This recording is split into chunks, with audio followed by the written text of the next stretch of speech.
물리학 및 실험 12주차 자이로스코프 실험 이론 소개를 맡은 안정환 조교입니다. 이번 실험의 목표는 토크와 가운동량을 이해하고 이 개념을 이용해서 자이로스코프를 사용해서 회전운동하는 물체의 회전축 방향이 변화할 때 발생하는 현상, 즉 세차운동 및 장도운동을 관찰하는 것입니다. 다음으로는 토크와 가운동량에 대해서 말씀드리겠습니다. 수업 시간에 배우셨겠지만 토크는 벡터량이고 다음과 같이 위치 벡터와 힘 벡터의 외적으로 정의가 됩니다. 토크의 방향은 이 정의에서 알 수 있듯이 왼쪽 그림에서 위치 벡터와 힘 벡터의 원점을 일치시킨 뒤 R에서 F로 오른손으로 감았을 때 엄지손가락이 가리키는 방향, 즉 모니터에서 여러분 쪽으로 나오는 방향이 됩니다. 그리고 토크의 크기는 이 또한 외적의 정의로서 알 수 있는데 각 벡터의 크기를 곱한 뒤에 이 벡터가 이루는 각도 sin phi를 곱한 값이 됩니다. 수식에서 알 수 있듯이 위치 벡터와 힘 벡터가 서로 수직일 때가 가장 토크의 값이 최대가 되고 서로 같은 방향을 가리키게 되면 이 이룬 각도가 0이 돼서 sin set phi가 0이 돼서 토크 값이 0이 됩니다. 그러니까 자기 자신과의 크로스를 하면 그 값은 0이 된다는 말입니다. 그 다음으로 회전운동 분석에서 가장 중요한 가운동량에 대해서 말씀드리겠습니다. 가운동량은 다음과 같이 위치 벡터 R과 운동량 벡터 P의 외적으로 정의가 되고 이것도 수업 시간에서 배우셨겠지만 식을 약간을 조정을 하면 다음과 같이 관성 모멘트와 각속도 벡터의 곱으로 주어진다는 것을 알 수 있습니다. 이 가운동량을 시간에 대해서 미분을 할 때 이제 외적으로 정의된 양을 미분을 하게 되는데 이것은 함수의 곱을 미분할 때처럼 같이 연쇄 법칙을 적용하면 돼요. 그러니까 이거는 R 벡터를 시간 미분한 뒤에 운동량 벡터를 외적을 하고 그 다음에 더하기 R 벡터 크로스 운동량 벡터의 미분이 돼서 즉 아래 식과 같이 정리가 되고 그걸 또 한번 정리를 하면 이제 V 크로스 MV 더하기 R 크로스 MA가 되는데 여기서 V 크로스 MV 텀을 보면 여기서 V 크로스 V 즉 V 벡터를 자기 자신과 이제 외적을 해라. 그 방금 설명했듯이 이 두 각도가 이룬 벡터는 각도가 0이기 때문에 이 sin phi 값이 0이 돼서 이 텀은 날아가고 뒤에 R 크로스 MA 텀만 남고 이걸 정리해주면 R 크로스 F 즉 토크가 됩니다. 다시 한번 정리를 하면 그래서 가운동량의 시간 미분은 토크가 된다는 것입니다. 그래서 이 식으로부터 자이로스코프의 세차 운동을 이해하는데 유용한 사실을 알 수 있는데 이 식을 오른쪽과 같이 정리를 하면 dl 벡터는 타우 곱하기 dt 이게 의미하는 바는 가운동량의 변화가 토크 벡터 곱하기 시간 변화량이다 라는 것이고 여기서 dl 벡터와 타우 벡터가 평행하다는 것을 알 수 있습니다. 이걸 다시 한번 해석하면 토크의 방향은 즉 가운동량의 변화의 방향과 같다는 것입니다. 아까 정리했던 토크와 가운동량의 개념을 바탕으로 이제부터는 자이로스코프의 세차 운동에 대해서 살펴보도록 하겠습니다. 자이로스코프는 회전하는 물체를 조정하거나 물체를 공간에서 원위치를 유지시킨다거나 혹은 저지하는 시스템에 사용되는 장치입니다. 자이로스코프 실험 장치는 다음과 같이 가운데 고정 중심축과 이 중심축에 수직인 축에 매달려 있는 관성 바퀴로 구성이 되어 있습니다. 이때 관성 바퀴의 회전 상태에 따라 나타나는 현상이 다르게 되는데 우선 관성 바퀴가 회전하지 않는 경우에 대해서 살펴보도록 하겠습니다. 자이로스코프의 중심축의 고정점을 원점 O로 잡고 이 시스템의 좌표계를 X, Y, G축으로 설정을 하게 되면 이 시스템에 작용하는 외력은 자이로스코프 중심축의 고정점, 즉 원점 O에 관성 바퀴가 매달려 있는 축에 의해 떠받쳐지는 수직 간격 n이 플러스 Z축으로 작용을 하고 있고 원점에서 거리 R만큼 떨어진 위치에 관성 바퀴의 질량 중심에 무게 W가 마이너스 Z축 방향으로 작용을 하고 있습니다.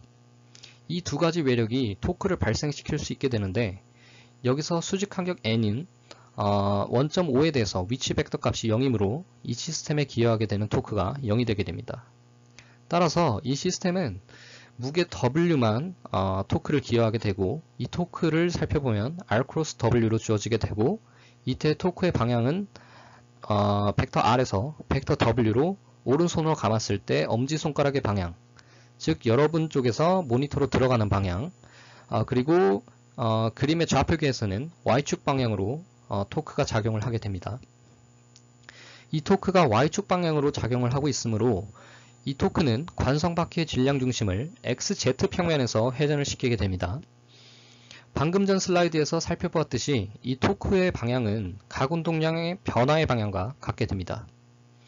따라서 이 관성바퀴가 지금 회전을 하지 않고 있었기 때문에 초기 각운동량은 0이었고, 이 초기 각운동량 0에서 Y축 방향의 토크에 의한 각운동량 변화가 이 Y축으로 또한 생기기 때문에 dt라는 시간 뒤에는 Y축 방향의 각운동량을 갖게 됩니다.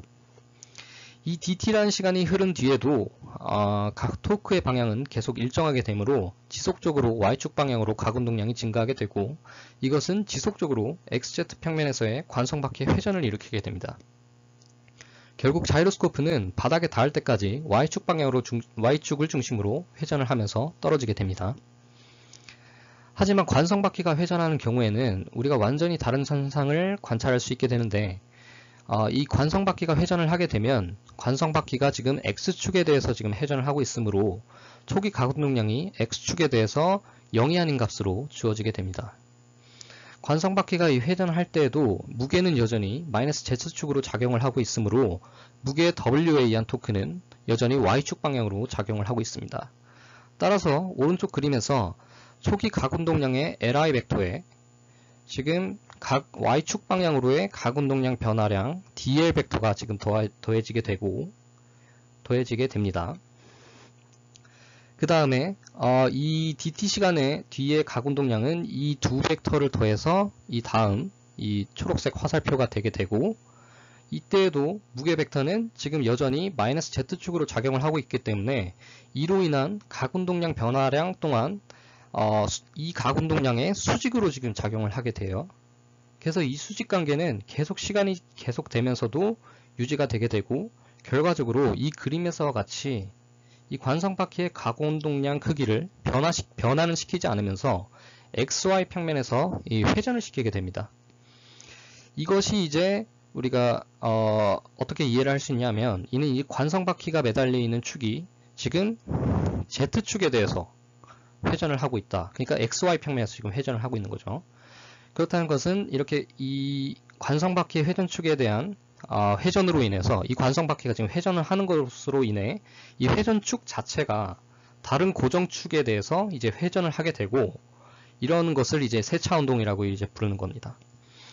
그래서 이 세차운동은 이 팽이의 회전이나 혹은 우리 지구의 자전축이 이제 회전을 하죠. 그런 데서 이제 관찰을 할 수 있는 현상이 되게 됩니다. 그럼 이제부터는 여러분이 실험에서 실제로 측정하게 될 세차운동의 각속도에 대해서 알아보도록 하겠습니다. 이 방금 언급했듯이 이 세차운동은 회전하는 관성바퀴로 인해서 이 회전축이 가운데 고정 중심축 Z축에 대해서 회전하는 현상이므로, 이 세차운동에 의한 각변화는 오른쪽 그림에서와 같이 이 dt라는 시간 동안 이 L 벡터와 L 플러스 dl 벡터가 이루는 각도 dφ라고 할 수 있겠습니다. 그래서 이 L 벡터는 세차 운동에 의해 회전을 할 때 이 원의 궤적을 그리면서 회전을 함으로 이 dl 벡터를 호의 길이로서 구할 수 있게 됩니다. 따라서 지금 부채꼴에서 이 dl 벡터의 크기는 L 곱하기 dφ로 이제 쓸 수 있고, 이것을 정리를 하면 dφ는 L분의 dl로 이제 쓸 수 있게 됩니다. 그래서 우리가 세차 운동에 의한 각속도를 라지 오메가라고 하고, 이 라지 오메가를 정의를 할 때 우리가 dφ dt로 정의를 하죠. 그래서 이 dφ dt는 아까 dφ를 위에서 L분의 dl로 정의를 했기 때문에 이걸 다시 dt 곱하기 L분의 dl로 쓸 수 있게 되고, 여기서 dl dt는 다시 타우, 곧 이 토크죠. 이 토크는 아까 이 관성바퀴의 무게에 의한 토크였기 때문에 이 토크는 m 곱하기 g 그리고 이 떨어진 거리 r로 쓸 수 있게 되고, 이 지금 밑에 있는 분모에 있는 각운동량 크기는 이 관성바퀴의 각운동량 크기였기 때문에 이 관성바퀴 자체의 관성 모멘트 곱하기 이 관성 바퀴의 축에 대한 각속도 오메가를 곱한 양으로 쓸 수 있습니다. 따라서 여러분이 세차 이 각속도를 측정을 할 텐데, 이 각속도를 측정하기 전에 먼저 이 관성 바퀴 자체의 관성 모멘트를 측정하는 실험을 먼저 진행을 하게 되겠습니다. 그 다음 마지막으로는 장동 운동에 대해서 설명해 드리도록 하겠습니다. 아까 세차 운동을 설명할 때는 Z축에 대해서 관성 바퀴가 회전을 할 때 관성 바퀴의 질량 중심이 XY 평면에 한정이 되어 있었습니다. 즉 관성 바퀴의 회전축에 Z축 좌표, 그러니까 질량 중심의 Z축 좌표가 일정하게 유지가 되는 상황이었습니다. 하지만 실제 팽이가 회전할 때를 보면 회전축의 질량 중심이 Z축에 대해서 일정하게 유지가 되지 않고 위아래로 회전축이 흔들리면서 이 회전축 자체가 어떤 고정 중심축 Z축에 대해서 회전을 하게 되는 것을 관찰을 할 수 있게 됩니다. 이렇게 회전축이 위아래로 진동하면서 어떤 고정 중심축에 대해서 회전하는 현상을 장동운동이라고 하게 됩니다. 여러분이 마지막으로 하게 되는 실험이 이 장동운동을 관찰하는 것인데, 회전 방향에 대해 작용하는 외력의 방향에 따라 각기 다른 장동운동의 궤적을 관찰하는 것이 마지막 실험의 목표입니다. 이 장동운동의 궤적을 완벽하게 분석하고 설명하기 위해서는 일반 물리 수준에서는 모든 것을 설명하기는 힘듭니다. 하지만 일단 이 실험에서 현상을 관찰하는 것을 목표로 하고 있기 때문에 적어도 이 장동운동이 왜 생기는지에 대해서 조금은 아셔야 할 것 같아서 최대한 간략하게 설명을 해보도록 하겠습니다. 이 장동운동은 결국 팽이의 회전을 기술하는 문제가 되는데, 이것은 뉴턴 역학체계 내에서는 기술하기에는 너무 복잡합니다. 그래서 라그랑지안 역학체계를 이용해서 문제를 풀게 되는데, 이 지금 시간에서는 라그랑지안 역학을 이용해서 운동방정식을 풀거나 그걸 유도하는 게 아니라 그 역학의 결과를 이용해서 장동운동의 궤적을 이해해 보도록 하겠습니다. 이 문제를 다루기 위해서는 우선 오일러 앵글이라고 부르는 각도들을 정의를 해야 합니다. 그래서 그 말은 이제 운동방정식을 구할 때 x, y, z의 세 개 독립변수에 대한 운동방정식을 구하는 것이 아니라 이 오일러 앵글에 대한 각각의 운동방정식을 구하게 되는데, 이 첫 번째 오일러 앵글 이 phi는 고정 z축에 대한 이 팽이의 회전을 나타내는 각도라고 할 수 있고, 그 다음에 이 psi라는 각도는 이 팽이의 자신의 대칭축에 대한 회전, 그러니까 팽이 자체의 회전을 기술하는 각도라고 할 수 있습니다. 그 다음에 이 세타는 팽이의 대칭축과 그 다음에 이 고정 중심축 사이의 각도로 정의를 할 수 있겠습니다. 그래서 이 각도들에 대한 각각의 운동방정식을 라그랑지안 역학을 이용해서 구할 수 있게 되는데, 이 라그랑지안 역학의 결과로 우리가 장동운동을 설명하는데 사용할 결과는 이 세타에 대한 유효 포텐셜입니다. 이 세타에 대한 유효 포텐셜을 보면 이 표현이 지금 다 세타에 의존하는 어떤 함수로 표현이 되어 있는데, 여기서 I1은 이 팽이의 관성 모멘트를 나타내는 양이고, 여기서 P파이랑 Ppsi는 각각 이 파이 각도에 대한, 그러니까 고정 중심축에 대한 각운동량, 그리고 운동량, 그 다음에 각운동량, 그 다음에 이 Ppsi는 이 팽이 회전축 자체에 대한 각운동량이 되는데, 여기서는 외력이 주어지고 있지 않기 때문에 당연히 이 각운동량들이 보존이 돼야 되는 양입니다. 그래서 이 식에서 이 Pphi랑 Ppsi는 상수가 되게 되고, 그 다음에 뒤에 나오는 mgl 코사인 세타는 이 팽이의 결국에 위치 에너지, 중력 위치 에너지가 되는데, 왜 그러냐면 이 팽이의 질량 중심이 이 지금 여기 위치 L까지, 원점에서부터 L까지 길이에 위치한다고 치면, 여기서부터 이 XY 평면까지의 높이를 계산하면 이게 L 코사인 세타가 되죠. 그러니까 팽이의 질량이 m이고 중력이 밑으로 mg가 작용하고 있으니까 이 위치 에너지, 중력 위치 에너지는 mgl 코사인 세타로 표현할 수 있게 됩니다. 그래서 이 V세타를 이제 분석을 하게 되는데, 이 V세타의 모양을 이제 그려보면 다음과 같이 이렇게 하나의 최소점을 갖는 함수 개형을 갖는다는 것을 알 수 있습니다. 이걸 구할 때는 당연히 이 포텐셜 V세타를 세타에 대해서 한번 미분을 해서 한 그래프가 이렇다는 뜻이겠죠. 그래서 여러분도 충분히 확인을 할 수 있는 사실이고, 이 함수 개형으로부터 알 수 있는 사실은 뭐냐면 이 시스템에 에너지 보존이 당연히 적용이 되는데, 이 전체 토탈 에너지는 운동 에너지 플러스 위치 에너지가 되죠. 그런데 그러면 이 초기에 주어진 에너지가 이렇게 위쪽에 이렇게 주어진다고 생각을 하면 이 초기 에너지와 V세타가 만나는 교점이 발생하게 됩니다. 그러니까 이 교점에서는 V 플러스 운동 에너지가 2가 돼야 되기 때문에 운동 에너지 값은 0이다 라는 것이고, 여기서 이 교점에서 각각 속도가 0이 되는 지점이 되게 됩니다. 그리고 이 이상으로 낮아지거나 세타가 낮아지거나 세타가 커지는 일은 발생하지 않죠. 왜냐하면 이 세타가 세타 1보다 작아지면 여기서는 운동 에너지가 마이너스가 돼야 되는데 운동 에너지는 2분의 1 mv 제곱이기 때문에 마이너스 값을 가질 수 없죠. 그러니까 물리적으로는 이 지금 세타라는 값이 세타 1과 세타 2에서 계속 이제 진동 운동을 하게 됩니다. 마치 용수철 포텐셜과 사실 같은 거죠. 이 압축 길이가 정해져 있어서 계속 이제 진동 운동을 하게 되는 그것과 마찬가지가 되고, 그 말은 이제 이거를 실제 이 공간에서 표현을 하게 되면 이 세타라는 각도는 아까 팽이의 대칭축과 그 다음에 고정 중심축이 이루는 각도라고 했는데, 그게 이제 세타 1과 세타 2 값에서 진동을 한다. 결국 팽이의 회전축이 진동을 하면서 전체적으로는 고정 중심축에 대해서 Z축에 대해서 회전을 하고 있는 그 장동 운동을 결국 설명하게 되는 포텐셜입니다. 그래서 마지막으로 그래서 이 장동 운동의 이제 세 가지 패턴이 나타나게 되는데, 세 가지 패턴을 여러분이 실험에서 측정을 하게 될 텐데, 이제 첫 번째 관찰하는 케이스 A를 보면 이 경우는 세차 운동을 하는 방향에 대해서 외력을 가하지 않았을 때 자이로스코프의 세차 운동을 그러니까 기술을 하는데, 자이로스코프의 세차 운동 방향으로 아무런 외력을 가하지 않았을 때 관찰할 수 있는 개형입니다.